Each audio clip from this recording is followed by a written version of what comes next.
Bismillahirrahmanirrahim. Assalamualaikum warahmatullahi wabarakatuh. Alhamdulillah rabbil alamin. Allahumma sholli ala sayyidina Muhammad wa ala ali sayyidina Muhammad. Kembali lagi bersama saya Asri Arfan di channel kesayangan teman-teman semua. Jadi pada kesempatan kali ini kita akan membahas terkait perkembangan kebank sentralan di berbagai negara. Nah, tanpa berbasa-basi lagi, ayo langsung kita bahas poin yang pertama, yakni perkembangan kebank sentralan di Bank Indonesia di Indonesia. Nah, ketika kita membahas terkait perkembangan kebank sentral di Indonesia, tidak terlepas dari perang atau kemerdekaan yang terjadi pada 1945. Ini sebetulnya pembahasan yang cukup panjang. Namun pada kesempatan kali ini karena keterbatasan waktu, jadi saya hanya akan meringkas-ringkas sedikit terkait perkembangan kebank sentralan di Indonesia. Nah, poin yang pertama, pada tahun 1828, Hindia Belanda mendirikan The Japanese Bank atau bank sirkulasi, namun ditutup pada saat datangnya Jepang, yakni pada 1942.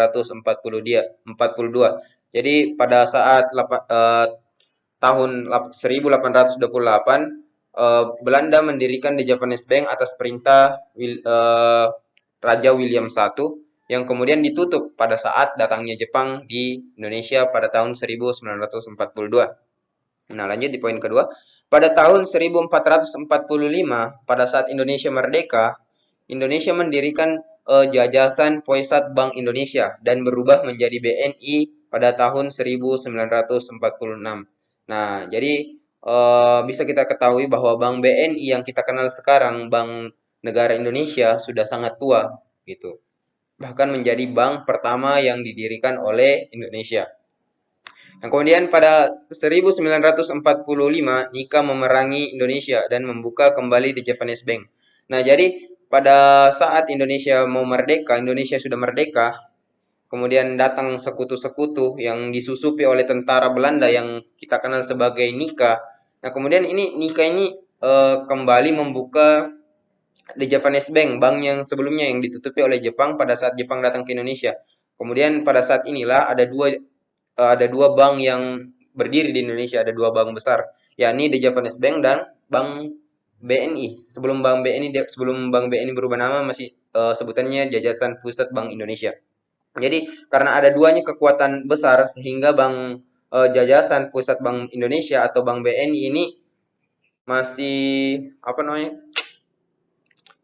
bisa dibilang kayak tertekan begitu, ditekan oleh The Japanese Bank karena The Japanese Bank menguasai 70% kurang lebih wilayah Indonesia. Nah, kemudian pada konferensi meja bundar 1949, Nika mengaku kalah.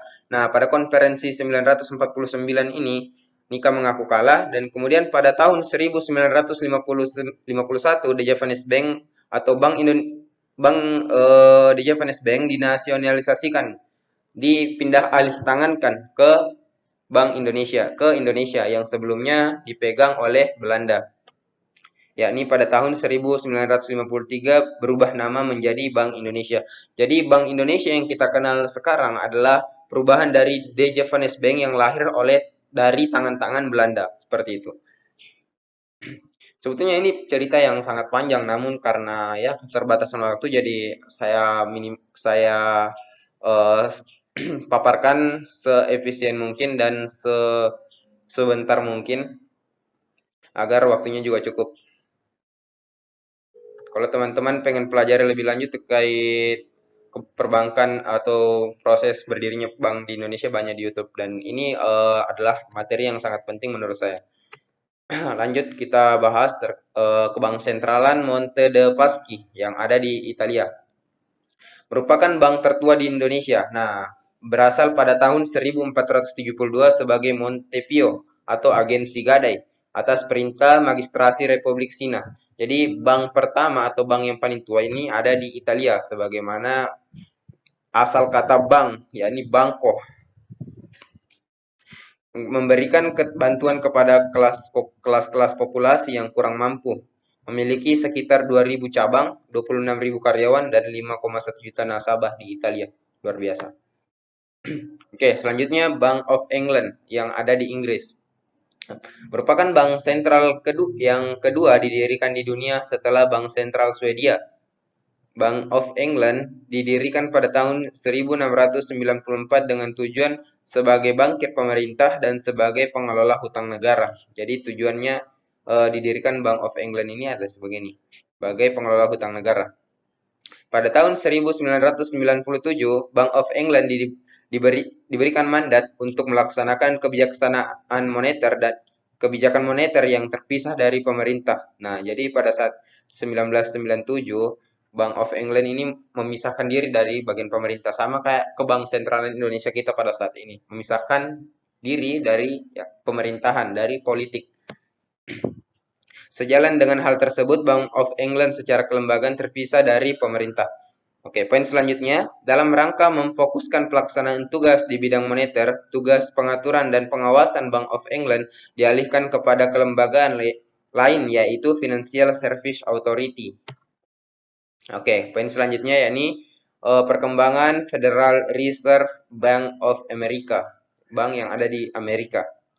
Nah, poin yang pertama, upaya awal untuk membentuk Bank Sentral Amerika dilakukan dengan membentuk First Bank of the United States yang didirikan pada tahun 1791 dan sampai 1811, dan the second Bank of United States yang didirikan pada 1816 sampai 1836, namun gagal dan tidak dapat perhatian dari publik. Jadi upaya awal untuk berdirinya Federal Reserve Bank of America ini suatu hal yang sangat panjang ya, karena tidak mendapat perhatian dari publik. Nah, kemudian pada tahun 1836 sampai 1913 di Amerika Serikat merupakan masa di mana tidak ada bank sentral yang menjaga stabilitas sistem keuangannya, bos. Kemudian pada 1913 disahkannya Bank Sentral Amerika Serikat melalui Kongres. Oke, selanjutnya kita akan membahas perkembangan kebank sentralan Hong Kong, yakni Hong Kong Monetary Authority atau biasa disingkat HKMA, didirikan pada 1 April 1993. Wah, mudah juga ya. Yang merupakan penggabungan antara Badan Pengelola Pertukaran Mata Uang atau yang biasa disebut the Office of the Exchange Fund dengan Badan Pengawasan Perbankan, the Office of the Commissioner of Banking. Nah, fungsi utama dari the HKMA ini adalah yang pertama menjaga kestabilan nilai dolar yang ada di Hong Kong, yang kedua mengelola cadangan devisa Hong Kong dengan cara yang efektif dan aman, yang ketiga mendorong terpeliharanya kestabilan dan keamanan sistem perbankan di Hong Kong, yang keempat mengembangkan infrastruktur keuangan di Hong Kong sehingga memperlancar aliran dana secara lancar tanpa hambatan. Oke, selanjutnya ada Monetary Authority of Singapore, jadi bank sentral yang ada di Singapura. Pertama, profilnya didirikan pada 1 Januari 1971. Ini juga termasuk kategori ke dalam bank yang cukup mudah.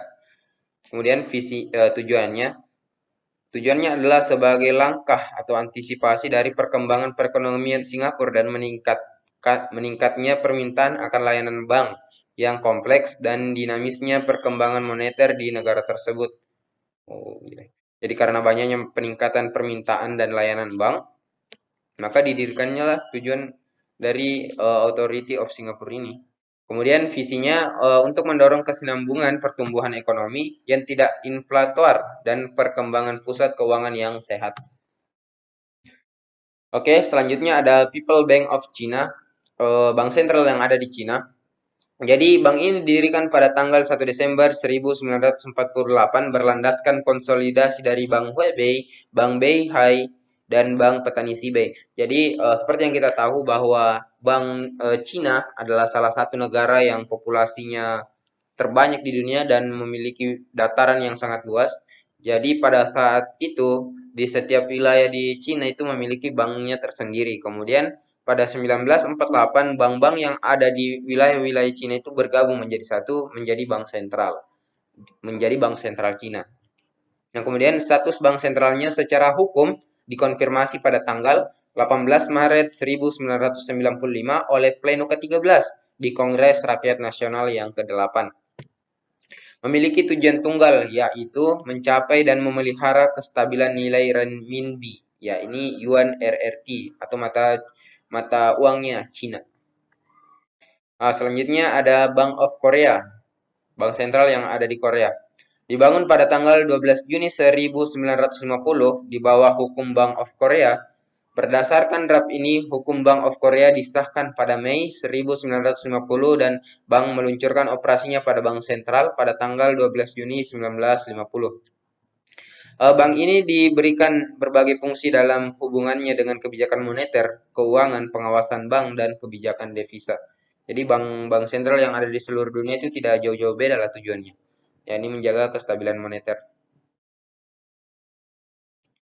Selanjutnya Deutsche Bank AG, yakni bank sentral yang ada di Jerman. Deutsche Bank adalah bank dengan aset terbesar ke-1 dunia. Jadi bank ini adalah bank terbesar atau bank yang memiliki aset paling banyak di dunia.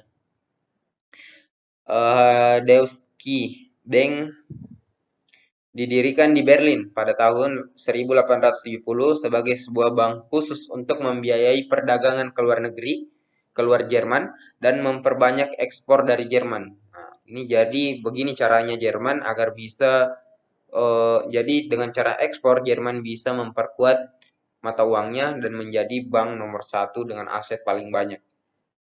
Bank ini adalah sebuah bank universal dengan 4 devisa utama. Saking besarnya bank ini, dia memiliki 4 devisa utama, 4 bagian utama, yakni bank investasi, bank korporat, bank privat, dan bank manajemen aset. Tujuan bank ini adalah untuk bertransaksi perbankan dalam berbagai bentuk, terutama untuk memperbesar dan memfasilitasi hubungan dagang antara Jerman, negara lain di Eropa, dan negara lain di luar Eropa. Nah, itu saja mungkin sedikit pembahasan yang mungkin bisa saya paparkan. Jika kamu mencoba usaha, ada dua kemungkinan, yakni sukses dan tidak sukses. Tapi ketika kamu tidak berani untuk mencoba, ada satu hal yang pasti, yakni kamu tidak akan sukses. Mungkin itu saja yang dapat saya sampaikan. Kurang dan lebihnya mohon dimaafkan. Billahi taufiq wal hidayah. Wassalamualaikum warahmatullahi wabarakatuh.